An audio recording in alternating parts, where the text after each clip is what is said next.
A TIM é pioneira em áreas rurais e o 4G TIM no campo foi só o começo. Temos a maior rede de internet das coisas do Brasil, com soluções modernas e customizadas, conectando dispositivos e pessoas. A coleta de dados e o monitoramento em tempo real ajudam a trazer mais eficiência e a aumentar a receita do seu negócio. Conheça as possibilidades que a TIM oferece para levar mais tecnologia e conectividade para o seu negócio e faça parte da transformação digital do setor rural.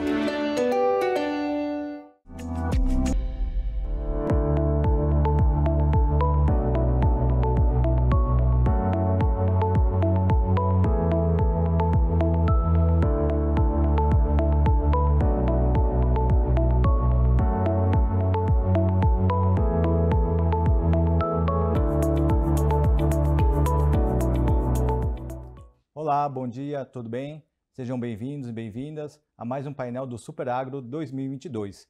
Esse é o painel Novos Modelos e Players para o Financiamento do Agronegócio. Queria aqui inicialmente agradecer aos nossos convidados, Júlio César da Costa, CEO da Caramuru. Bem-vindo, Júlio. Fabrício Pezende, cofundador e CEO da Thrive. Bom dia, Fabrício. E Gabriel Motomura, head do BTG Pactual Empresas. Bom dia. Bom dia. Bom, inicialmente eu queria passar a palavra para cada um dos nossos convidados desse painel se apresentarem e contarem um pouquinho da sua história, da sua trajetória e da empresa, em que área atuam atualmente, por favor. Júlio. Bom dia, né? Boa tarde. Primeiramente, muito obrigado, né, pelo convite. É um prazer estar aqui com vocês. Eu estou na Caramuru há 42 anos, comecei aqui de menor, né, como se diz, a empresa nos dando oportunidades, né, com a visão aí já do S e do SG, né. Hoje eu estou como diretor-presidente, né, CEO da empresa, e também acumulo a função de diretor financeiro. A empresa Caramuru é uma empresa do agronegócio, né? Nós somos basicamente uma empresa de processamento de soja, milho e também girassol, né? Estamos presentes aqui no centro-oeste do país, né? No estado de Goiás e Mato Grosso. É isso.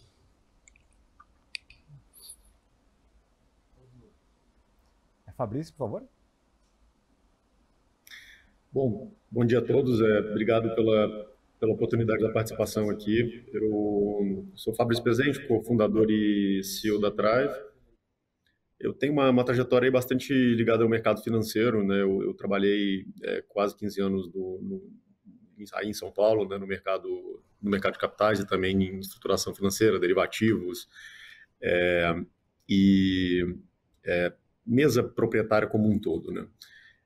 Em meados ali de 2017, eu decidi ver como é que estava o mundo de fintech acontecendo, vi que estava realmente bastante coisa interessante acontecendo, principalmente nos Estados Unidos.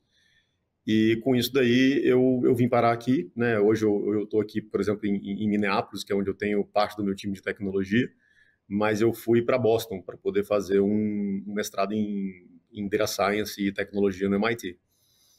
E lá eu comecei um pouco a juntar o problema que eu identifiquei bastante ao longo dos meus muitos anos de Credit Suisse, onde eu fiz carreira em São Paulo, que era essa questão da informação, né? De como que você preenche o gap de informação entre quem quer dar dinheiro para o agro e quem quer tomar dinheiro no agro. Então tem muita tecnologia, muito analytics aí, né, nesse meio do caminho que a gente identificou que outras indústrias já estavam aplicando, já tinham tido sucesso e que naturalmente para o agrícola ia chegar em algum momento. Então, eu e meus cofundadores, a gente decidiu endereçar isso daí. A Thrive é uma empresa de infraestrutura de tecnologia para crédito. A gente atende principalmente os originadores de crédito lá na ponta, junto aos produtores. Então, distribuidores, cooperativas, tradings e as grandes químicas, e conecta aos grandes financiadores do setor, como, né, por exemplo, o BTG e o Gabriel, né, que a gente tem um relacionamento já de negócio. Então, essa é a lógica da Thrive, tem sido bastante interessante, bastante bastante inovador, vamos chamar assim. Eu vou contar mais detalhes em outras perguntas. Legal, obrigado. Gabriel? Bom, primeiro, obrigado pelo convite. Puxa, um prazer participar aqui com o Fabrício, com o Júlio e contigo. Eu sou o Gabriel Motomura, estou há 10 anos aqui no BTG. Comecei na área de renda fixa, na mesa proprietária, com crédito já. E desde 2019 eu migrei junto com o Rogério Stallone para liderar essa iniciativa do BTG para um varejo de empresas. Né? E acho que tem tudo a ver aqui com o nosso painel, porque o nosso modelo é varejo, como a gente consegue financiar digitalmente os pequenos produtores.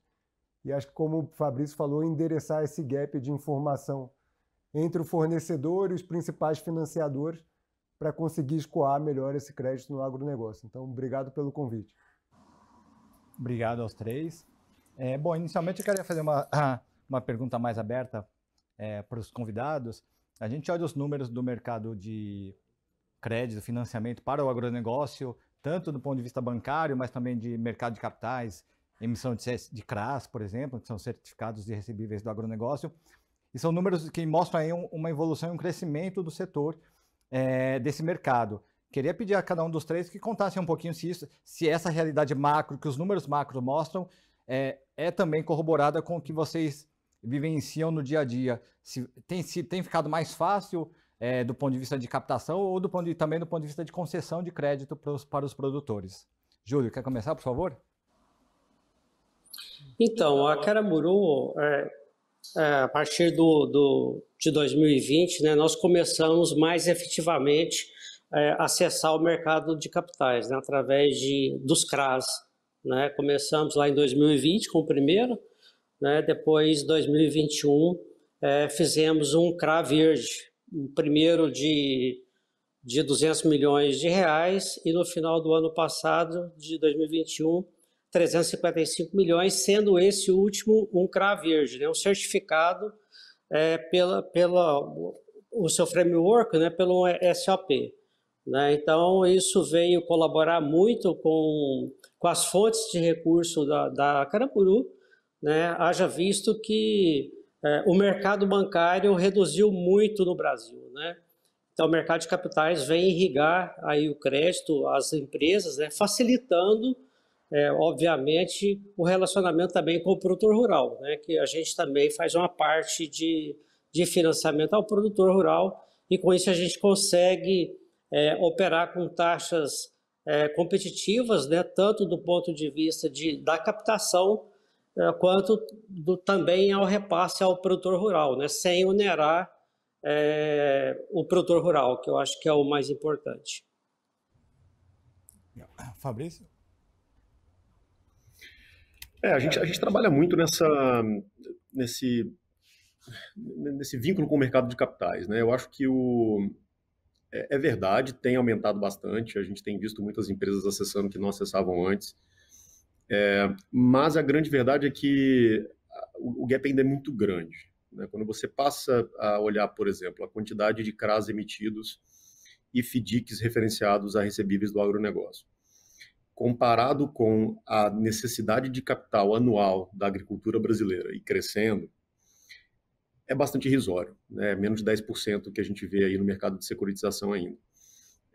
Que é uma das coisas, por exemplo, que a gente busca endereçar na Thrive, é como é que a gente faz exatamente essa ponte entre uma quantidade gigantesca que ainda senta no balanço desses originadores de crédito, né?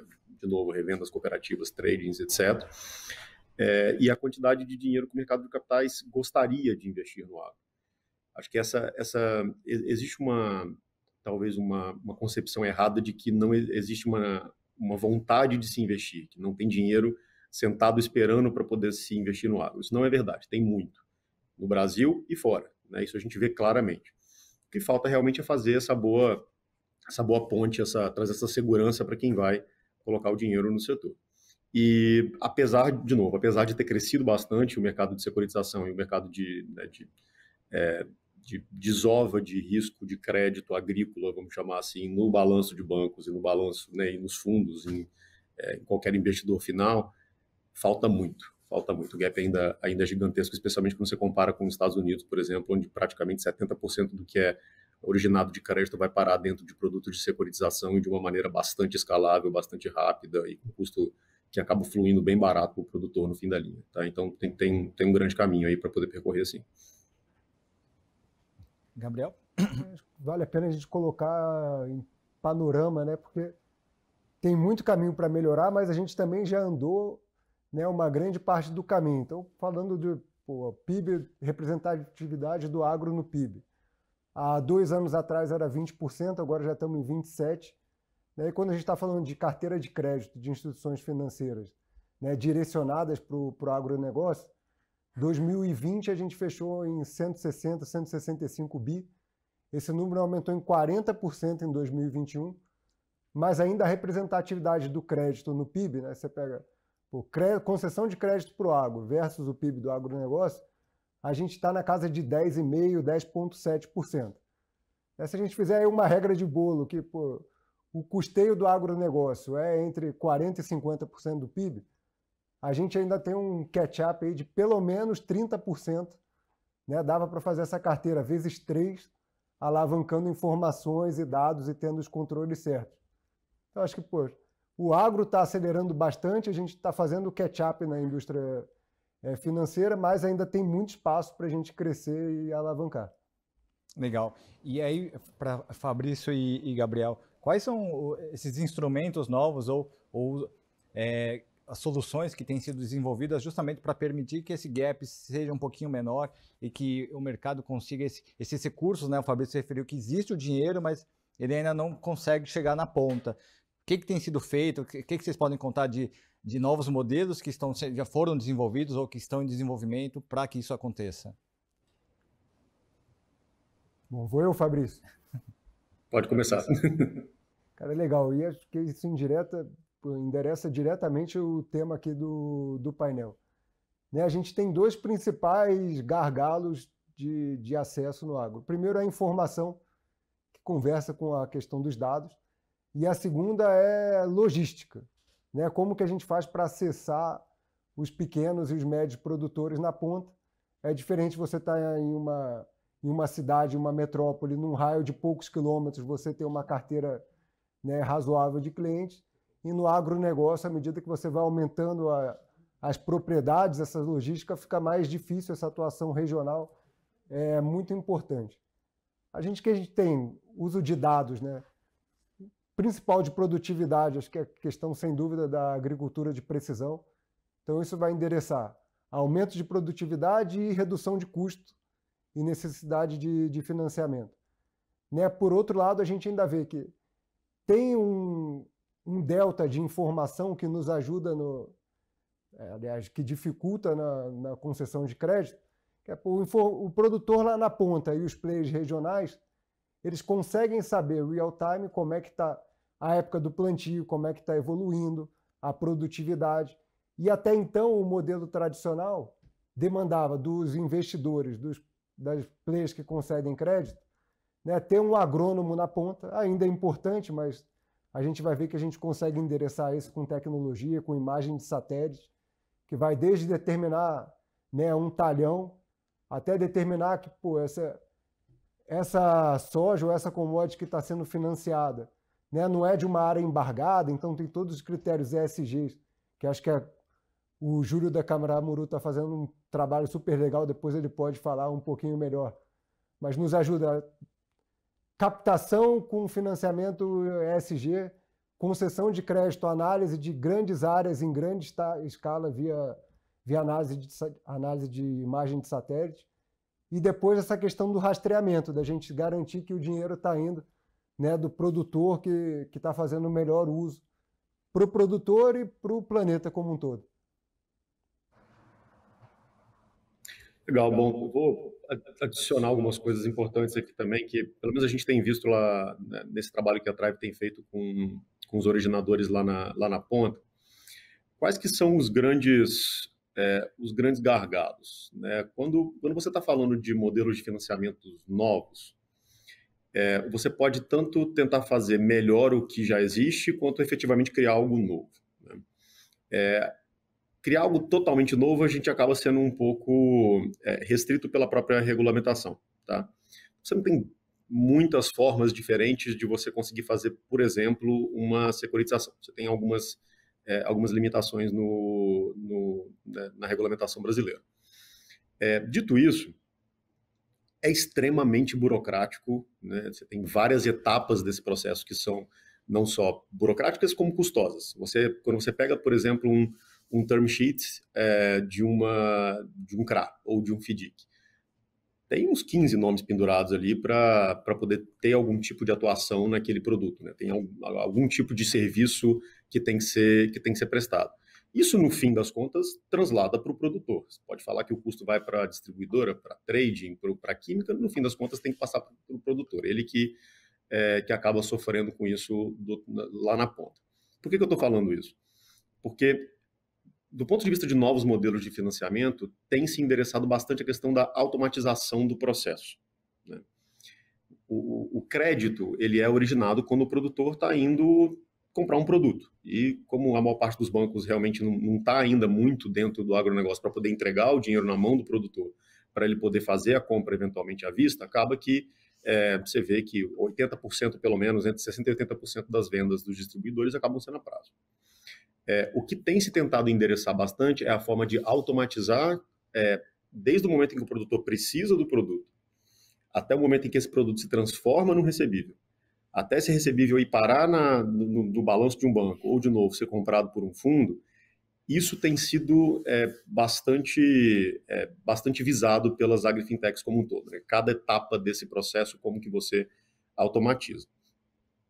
A automatização é uma forma mais óbvia de inovação. A segunda, menos óbvia, é realmente o que se chama de disrupção, quando você tenta fazer algo que realmente ninguém está tocando. E aí, a parte de dados ela é muito importante. A gente tem visto também, de novo, empresas como a nossa, muito focada em diminuir a percepção de risco do agro. Acho que isso é o mais importante. Eu mesmo vim eu não sou agrônomo, não vim do agro efetivamente, mas eu fazia muito crédito para todos os outros setores.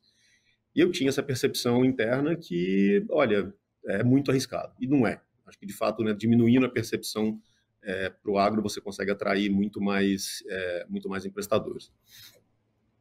Legal. Júlio, você conta um pouco para a gente, por favor, essa visão do que o Gabriel e o Fabrício acabaram de contar.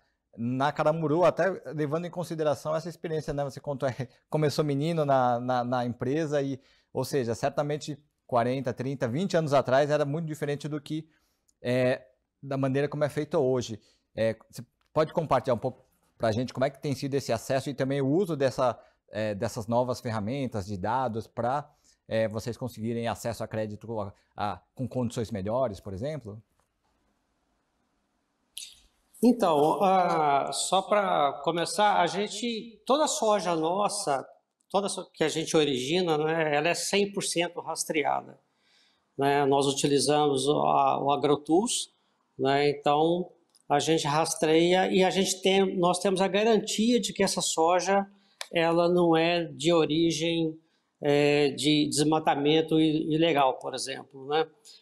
E também de áreas desmatadas, né, do Cerrado, né? Desde 2020, nós assumimos o compromisso de não originar soja desse bioma, né? De áreas desmatadas, logicamente. Agora, a questão do crédito na Caramuru, nós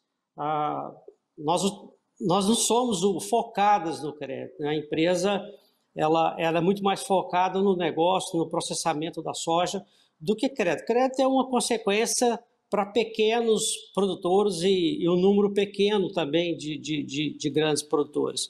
Então, nós não focamos nessa questão do crédito, né? Então, é difícil para nós opinar sobre a questão das ferramentas, né? Porque não é o nosso principal negócio. O nosso negócio é o processamento da soja. Mas em relação, por exemplo, ao financiamento das atividades da Caramuru, hoje a maior parte vem via mercado de capitais ou ainda é bancos? Quando vocês, enfim... Então, nesse caso, nós aumentamos bastante a participação de mercado de capitais, né? Isso foi nós começamos em 2020, né, justamente para poder tirar a dependência do mercado bancário, né, e também o risco de refinanciamento, né. Com isso nós acessamos aí o mercado de CRAs, né, principalmente, e no caso CRA Verde, né, que nós fizemos o ano passado. Uhum. Conta um pouco mais para a gente, você já tinha falado desse CRA Verde, quais são as condições que com as quais vocês se comprometeram a entregar, o que é esse CRA Verde, como é que surgiu essa ideia? Se foi uma demanda dos investidores, do mercado, ou foi uma iniciativa de vocês de verem que fazia sentido oferecer isso? Então, na verdade, sim, é uma iniciativa da Caramuru, né? Foi uma iniciativa da Caramuru.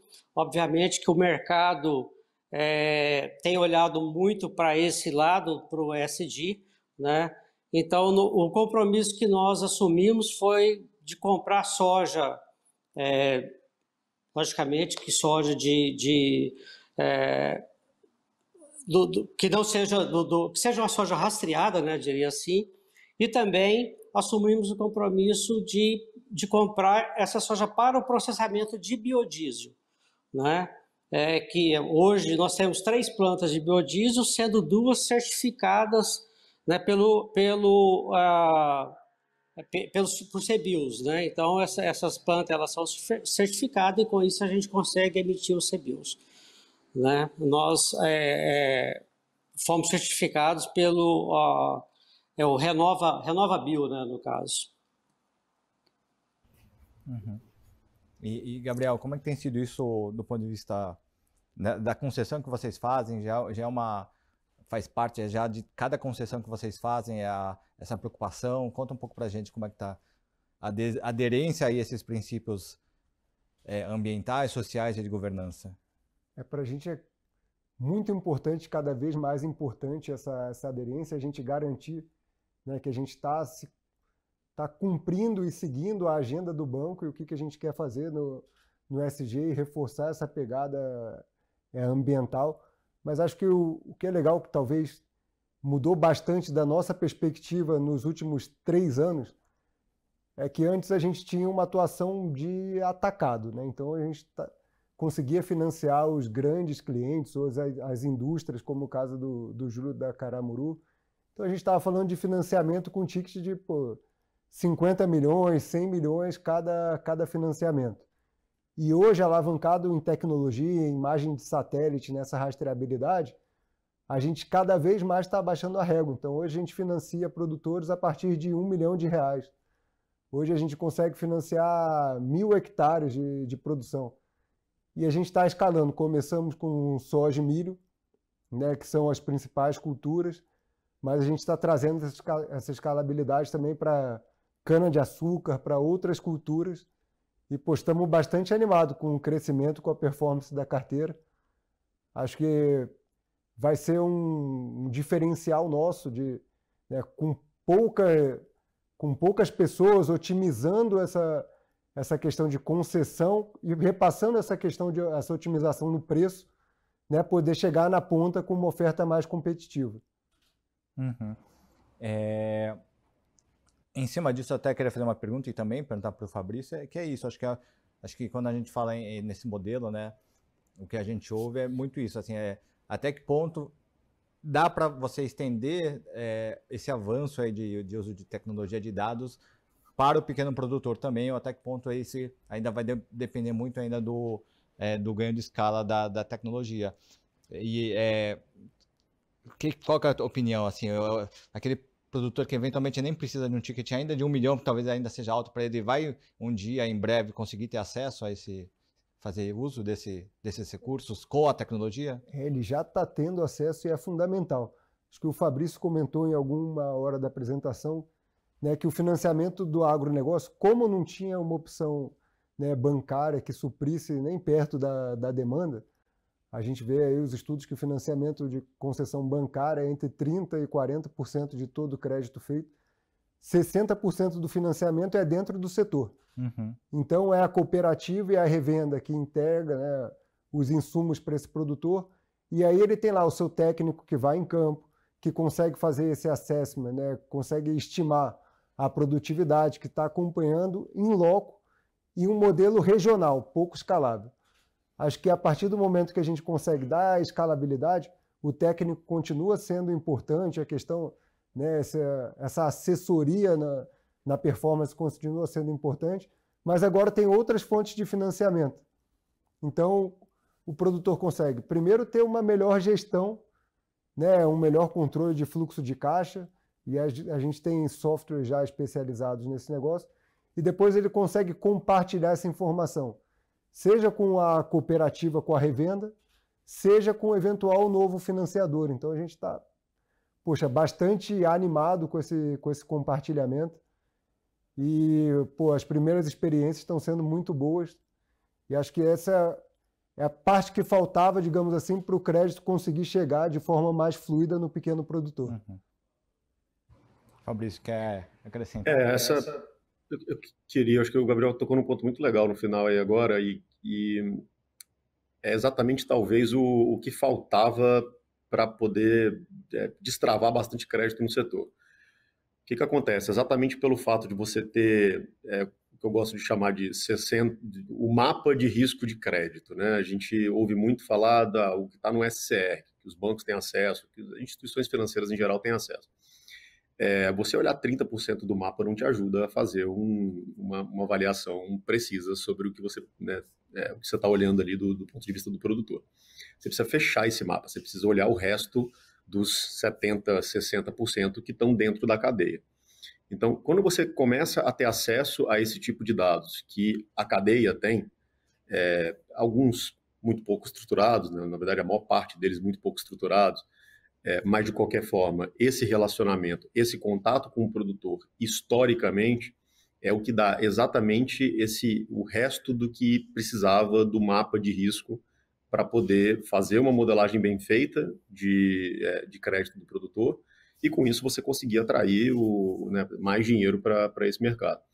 Então, o que o Gabriel falou aí sobre todo mundo muito animado sobre o que está acontecendo agora no setor é exatamente isso, porque está se começando a ver a importância dos dados, a colocar boas ferramentas ao redor disso para poder efetivamente trazer a inteligência dos dados para dentro da tomada de decisão, e isso só vai aumentar. Hoje está muito próximo das revendas, das cooperativas, de novo, dos agregadores de produtores. À medida que isso vai se consolidando, você desce ainda mais na cadeia e vai chegando para dentro da porteira, que é onde, por exemplo, aqui nos Estados Unidos já acontece bastante. Você toma decisões de crédito baseadas no que você está vendo no trator do cara lá no campo. Então, assim, você vai descendo na cadeia até chegar efetivamente na origem principal, que é o produtor ali, o que ele está fazendo, e individualizando o risco de uma maneira mais saudável. Uhum. E aí, conta pra gente, Fabrício, Gabriel também acho que pode compartilhar um pouco, isso se reflete em custos de financiamento mais baixos, prazos mais alongados? Como é que o produtor se beneficia, obviamente, além do acesso ao qual ele passa a contar, né? Ele não tinha, mas de que outras maneiras esse uso de dados consegue beneficiar o produtor? Bom, tem que sempre pensar no processo, né? Acho que esse processo ele é importante de ser explicado, porque muita gente pergunta isso. Legal, bacana, mas quão mais barato fica para o produtor? A lógica aqui é o seguinte: à medida que você destrava a percepção de risco, você atrai mais capital. Atraindo mais capital, você compete por aquele risco, né? Ou seja, vai ter cada vez mais dinheiro competindo para poder dar dinheiro para o produtor, o que naturalmente abaixa o custo de captação desse tomador final. Isso não é uma teoria, isso acontece já no mercado de crédito ao consumidor muito claramente. Isso aconteceu muito claramente no mercado imobiliário, né? No Brasil, por exemplo, com esse boom de FIIs aí que a gente teve nos últimos anos, e que o Fiagro, pelo lado agrícola, tenta copiar, vamos chamar assim, tenta seguir a mesma linha.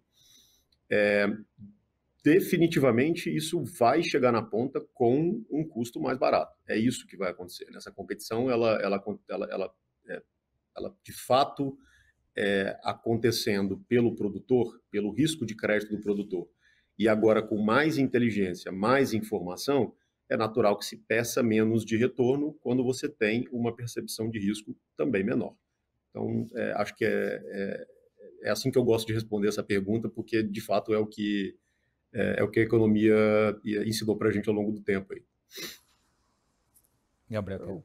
Poxa, eu concordo 100% com o Fabrício, porque se antes você tinha acesso, né, a 30% de capital de bancos e o restante estava na indústria. A partir do momento que agora todo mundo tem acesso ao 100% da informação para precificar, vai chegar mais oferta na ponta, né, vai ter uma competição e vai resultar em condições mais mais atrativas em termos de taxa, em termos de garantia, em termos de prazo de financiamento. Né? A gente está falando de custeio, mas temos que pensar em armazenagem, temos que pensar em logística, temos que pensar em equipamento. E acho que todas essas novas linhas elas vão sendo destravadas. Quanto mais longa a linha, mais estrutural e mais importante é essa linha, mais a gente precisa ter segurança, né, de que está acontecendo e de informação para ter um credor que queira fazer esse financiamento. Então, imagina que hoje tem já uma restrição de financiamento no custeio, que é aquela ali, né, toda a safra você financia, você refinancia e é repago. Imagina o gargalo que não tem estrutural de financiar armazenamento, logística e equipamento. Né, que acho que vai ser uma próxima fronteira aí destravada com o uso de dados de informação. E esse uso aliás, essa atração de novos investidores, na medida em que passa-se a ter muito mais informações, a fazer essa gestão de risco maior, em que momento vocês avaliam que a gente está... o mercado já está conseguindo atrair mais investidores, mas a gente ainda, sei lá, se fosse um jogo de futebol, a gente ainda está nos 15, 20 minutos do primeiro tempo e vai aumentar muito mais, né?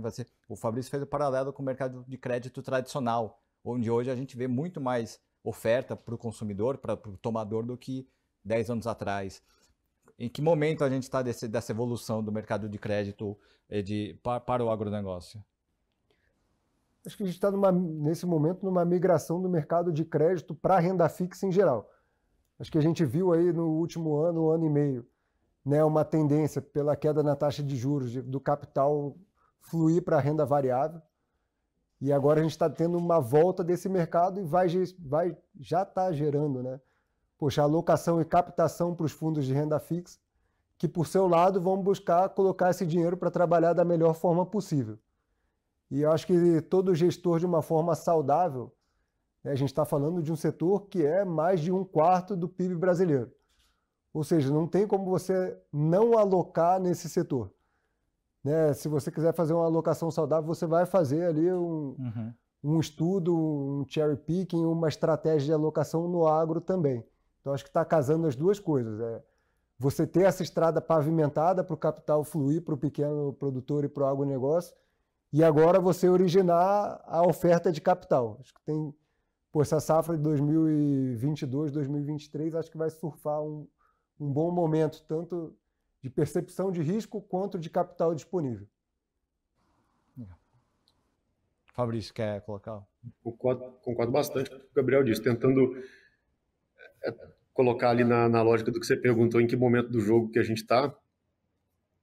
Posso estar sendo um pouco, talvez, exagerado, mas eu acho que a gente está nos 5 minutos do primeiro tempo ainda. Tem muita coisa para acontecer. O próprio Gabriel mencionou aí, nós estamos falando de custeio.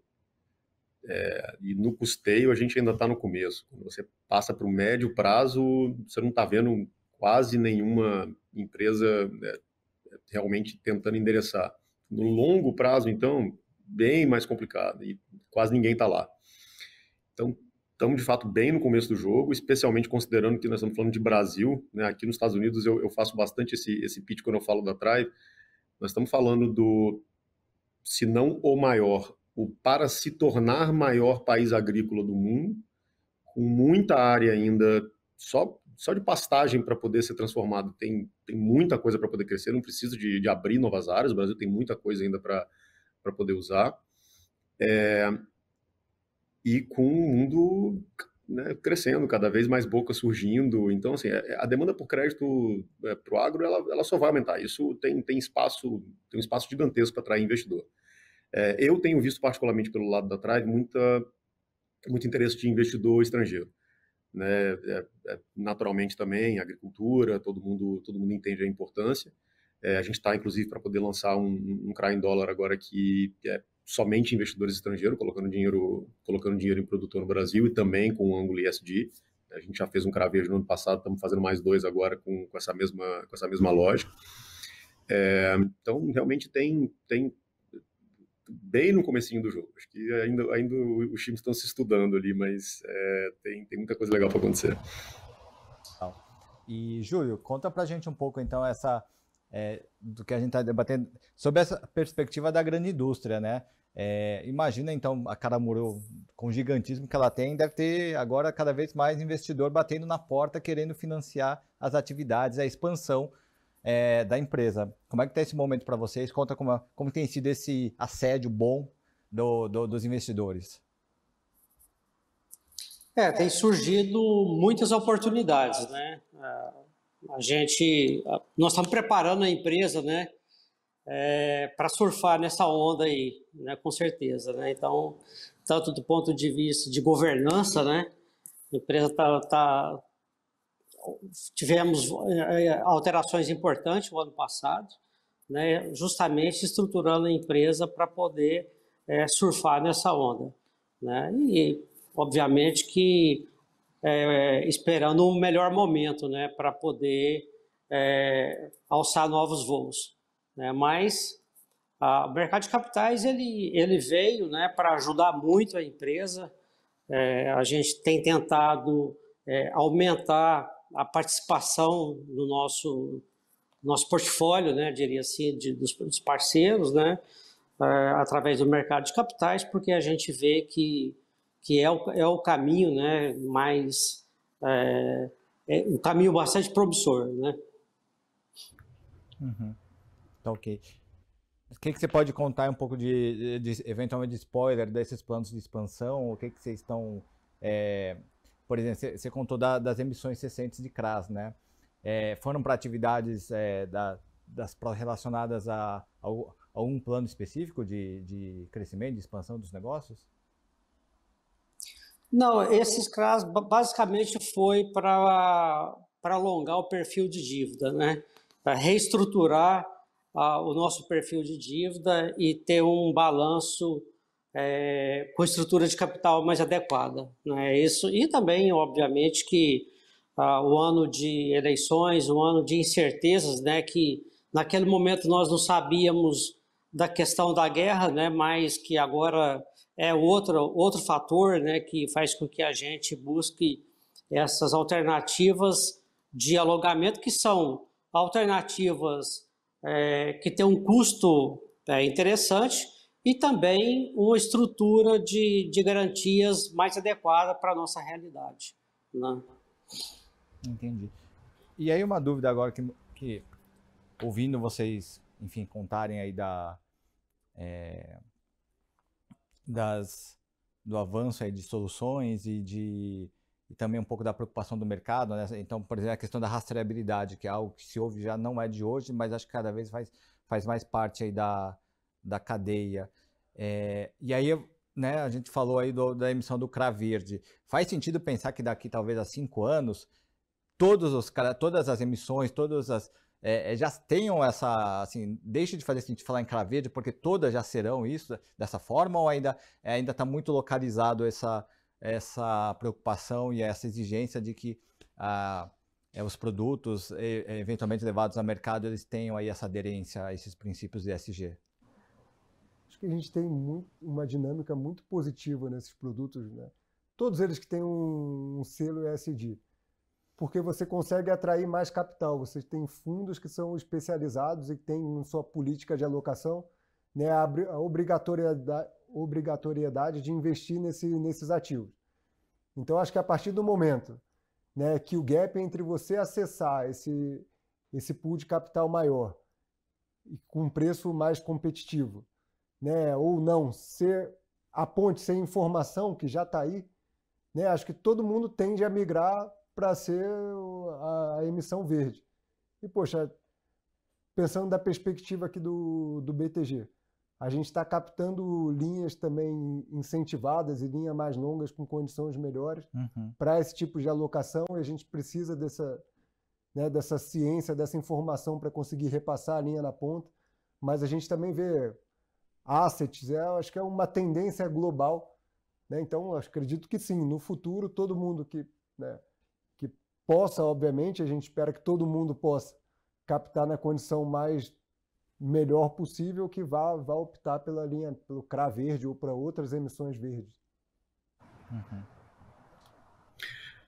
A gente tem visto como uma restrição também bastante óbvia já, vamos dizer assim, né? Inclusive, quase todas as ferramentas que estão se preocupando em análise de risco de crédito, por exemplo, elas têm que trazer, né, uma análise clara e rápida, principalmente de compliance ambiental. Tem muita coisa que você só consegue fazer no campo ainda, isso é fato, né? Se você quiser realmente fazer uma análise a fundo de práticas de manejo, principalmente, você tem que ir a campo. Imagem de satélite não resolve isso e não tem bases de dados que deixam isso ainda bem claro, mas até, né, a própria regulamentação agora já saiu também com a exigência de ter algum tipo de análise sobre isso. Agora, se em 5 anos já vão ser todas verdes, completamente verdes, aí não sei, às vezes, uma coisa que acontece muito no agro e a gente tende um pouco a subestimar é que o ciclo ele é longo. Né? Qualquer experimento, qualquer coisa que você vá tentar no agro, você tem que lembrar que a safra, por mais que no Brasil a gente tenha 2, às vezes até 3, dependendo da região, nós estamos falando de 1 ano aí para poder começar, né, a fazer algum teste, né? As coisas, né, terem algum tipo de efeito.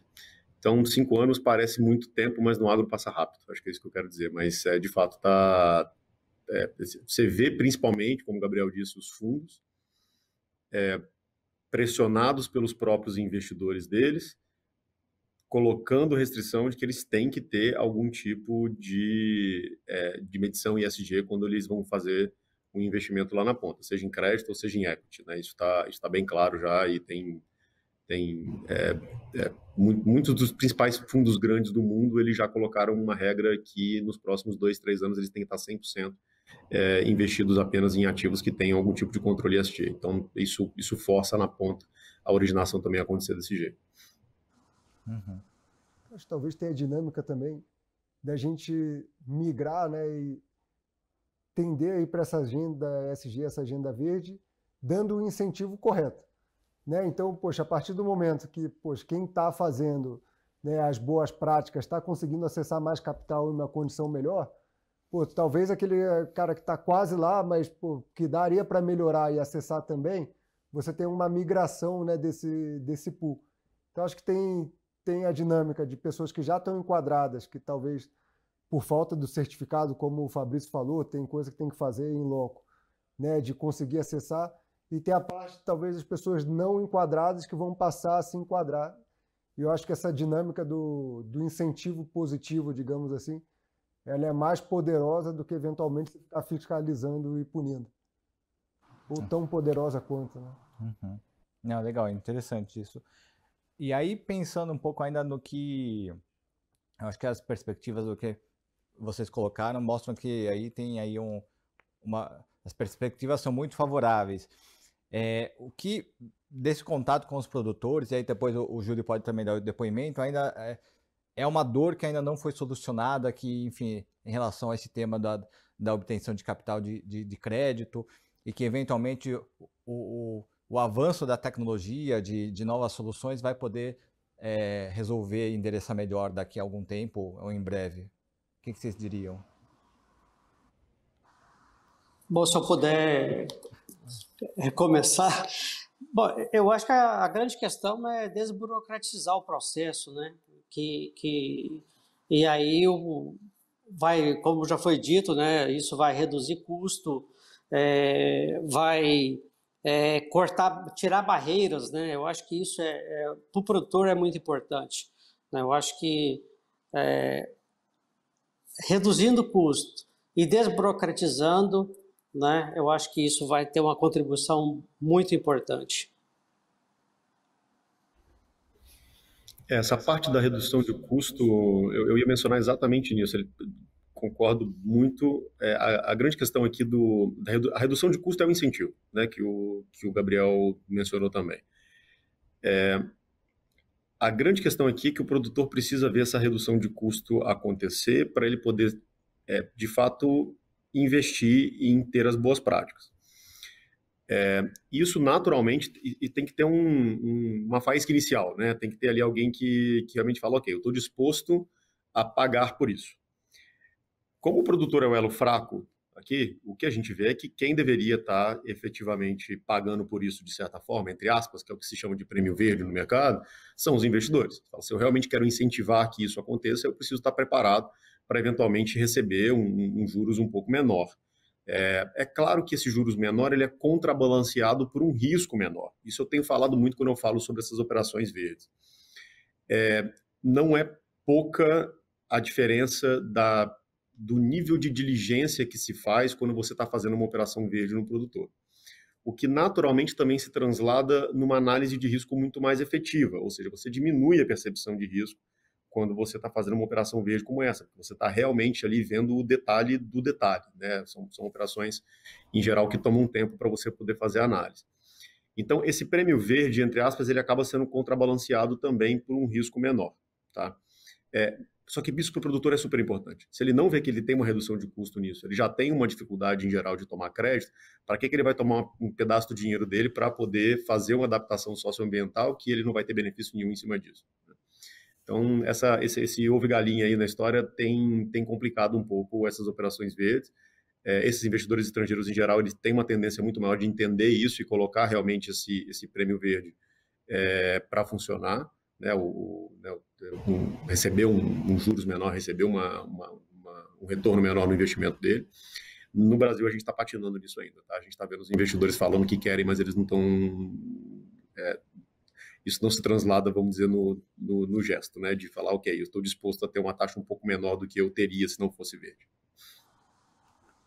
Eu acho que a gente tem um desafio de reduzir essa barreira de entrada. Então, quando a gente está falando de produtor, principalmente se a gente quer falar, pô, vamos financiar os pequenos e os médios, a gente tem que pensar num modelo que seja o mais plug and play, né, que você entregue o mais mastigado possível, que seja fácil de usar. Obviamente, se a gente falar, pô, vamos financiar um pequeno produtor e você tem que fazer uma grande transformação, até em termos de gestão ele não está preparado. Então, você precisa de uma etapa de gestão para depois migrar. Uhum. Né? Acho que a gente tem fazendo uma analogia, a gente tem bastante automação no varejo, por exemplo. Né? Se você quiser montar uma loja online, é meio que você vai lá, faz o cadastro e o negócio já está mais ou menos, óbvio que tem muito trabalho, mas já está mais ou menos feito. Pois como é que a gente faz essa experiência para o agronegócio? Né? O produtor que quiser ser certificado verde, você já entregar um enxoval feito, né? Talvez uma série de ferramentas, talvez um acompanhamento, mas já tem um negócio mastigado para ele se converter. Então, acho que tem esse desafio. Tem a questão do querer e do preço, e tem a questão de reduzir essa barreira de entrada. Uhum. Seja mais barato e capacite o produtor. Interessante. Bom, mostra que tem oportunidades aí, né, para empreendedores desenvolverem soluções para... E cada vez mais, acho que vai ter um painel aí de agrotech. Então é o pessoal que está nesse meio do caminho. Pois como é que eu faço para ser plug and play a uma propriedade rural? É isso aí. Spoiler, daqui a pouco a gente anuncia aí qual que é o próximo painel do Super Agro. E aí o Fabrício mencionou, e eu tinha deixado aí para essa reta final, um pouco do ambiente regulatório, né? O Júlio também mencionou agora recentemente essa questão da desburocratização, o quanto que esse arcabouço pode acelerar ou eventualmente prejudicar esse processo. O Fabrício mencionou o Fiagro, né? Um novo tipo de fundo de investimento que virou lei o ano passado e a partir do segundo semestre começou a ter mais produto no mercado. Que vocês acham? Qual a avaliação de vocês? Esse ambiente hoje já é favorável, já permite que que surjam novos instrumentos, ou ele poderia ser ainda mais friendly, mais amigável para que houvesse mais instrumentos? Qual a opinião de vocês, por favor? Posso começar? Eu acho que a gente, partindo talvez do básico aqui, né? Por questão de registro, né? Seja registro de uma CPR, seja registro de título de dívida, seja registro de uma garantia. Poxa, será que a gente não conseguiria fazer um negócio melhor do que no cartório regional da cidade para registrar? Né? Hoje, se a gente faz... Pô, a gente tem blockchain para rastrear a soja. Não daria para fazer uma coisa centralizada? E eu acho que o governo e o Banco Central tem uma agenda positiva e propositiva nessa direção, mas é um negócio que funciona assim há muito tempo e, né, em teoria, a tecnologia já está aí para resolver isso também. E, pois, acho que depois o Fabrício pode falar um pouquinho melhor e o Júlio de CRA. Mas, por exemplo, a necessidade de registro, né? Cada coisa que troca e o custo inerente também é um peso. Né? Acho que tem uma parte, talvez, a gente está olhando a árvore e esquece a floresta. Então, tem parte que já está aí há muito tempo e, pô, você olha e fala, por que está assim? Dá para fazer melhor. Acho que tem barreiras bastante, óbvias aí de desburocratização, principalmente no agro de registros, na minha opinião. Eu ia tocar exatamente no mesmo ponto.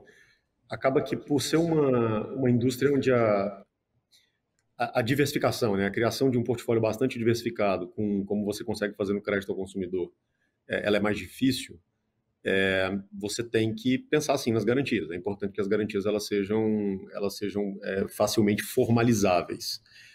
E isso é um pesadelo ainda no agro, né? E a gente vê o governo, sim, fazendo muitas agendas positivas e propositivas, como o Gabriel falou.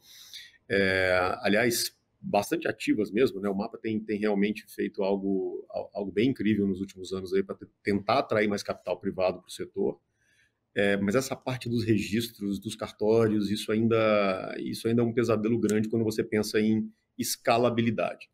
Escalabilidade é uma palavrinha super importante quando você fala de inovação, quando você fala de novos negócios, novas ideias, porque não adianta você conseguir fazer uma coisa para 2, 3 produtores, você precisa fazer algo realmente que consiga penetrar em grande parte do setor. Acho que esse é o ponto talvez mais doído nesse momento, quando a gente fala do regulatório. Tá? Acho que isso tem que ser endereçado talvez de uma maneira mais firme, vamos dizer assim. Júlio, quer compartilhar um pouco aí qual a sua avaliação de... Isso é uma realidade, né? A burocracia, né, ela, além do tempo, né, do custo, que é muito alto, né, muito oneroso, tem também o tempo, né, que você gasta para poder estar cumprindo todas as exigências, né, de registros e tudo mais. Né? Eu acho que o que puder fazer para reduzir vou falar assim, é um caminhão de coisas, né, que você tem que cumprir, né? Eu acho que as coisas vão se tornar muito mais dinâmicas, né? E com isso a gente vai estar reduzindo o custo e também reduzindo o tempo, né, para botar as coisas de pé, né, vamos falar assim.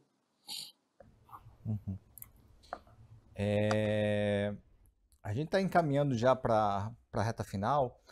Antes de passar a palavra para cada um de vocês em relação a considerações finais, eu queria perguntar para os três um pouco dessa visão aí de médio prazo, né? Então eu fiz a analogia aí do jogo de futebol, mas também acho que daqui a um ano a gente vai se reunir de novo no Super Agro e vai olhar para trás. Qual a perspectiva que vocês enxergam aí para essa evolução desse mercado?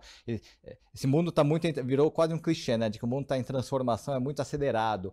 O que vocês acham que daqui a um ano a gente se reunir como vai estar esse mercado aqui no Brasil de financiamento do agronegócio?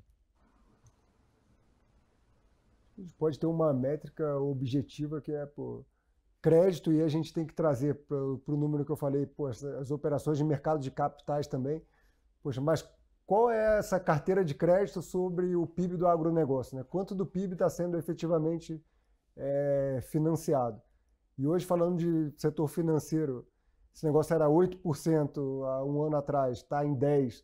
Acho que seguir a tendência, apesar do agro crescer mais, né? Esse negócio está entre 12% e 15%, acho que seria um gol de placa, né, para cenário de um ano, mas a gente tem um catch-up, acho que tem até 50% do PIB só em custeio já daria para ser financiado.